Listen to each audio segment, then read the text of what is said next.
The Weight of Forgiveness, a tale of love, betrayal, and redemption.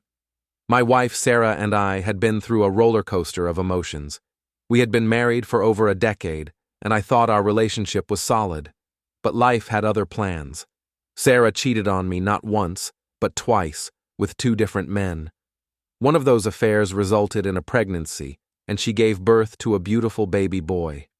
I was devastated, feeling like my world had been turned upside down. But as a family, we decided to sit down and talk things through. We resolved to put the past behind us and work on rebuilding our relationship.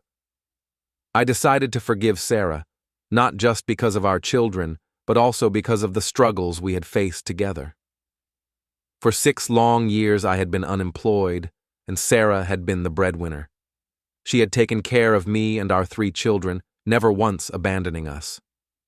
Many women would have left, but Sarah stayed, and for that, I was grateful. My religion preaches forgiveness, and I believed that was the right path to take. So I chose to let go of the anger and resentment and work on rebuilding our marriage.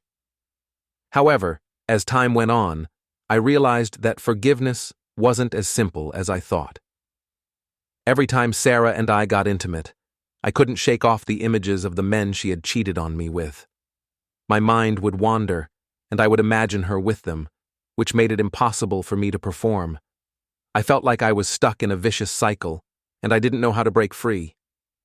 I was scared that if I couldn't satisfy Sarah's needs, she would cheat again.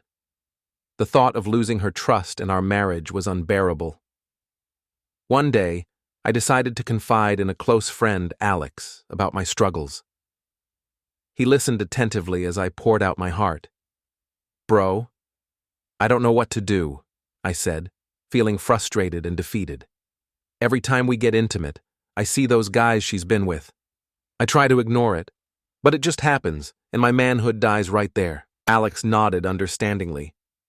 "I get it, man. What you're going through is tough. But maybe you need to talk to Sarah about this.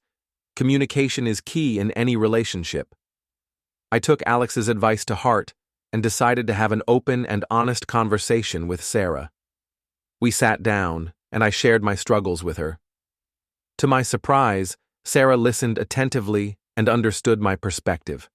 She acknowledged that she had hurt me deeply and was willing to work with me to rebuild our intimacy. Together, we started attending couples therapy, which helped us address our issues and work on rebuilding our relationship.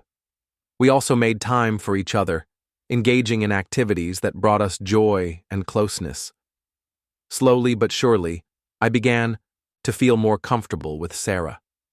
The images of those men started to fade away, replaced by the love and connection we were rebuilding. Our journey wasn't easy, but we were determined to make it work. We learned to communicate effectively, and our intimacy began to flourish once again. As I looked at Sarah, I realized that forgiveness wasn't just about letting go of the past. It was also about rebuilding and creating a new future together.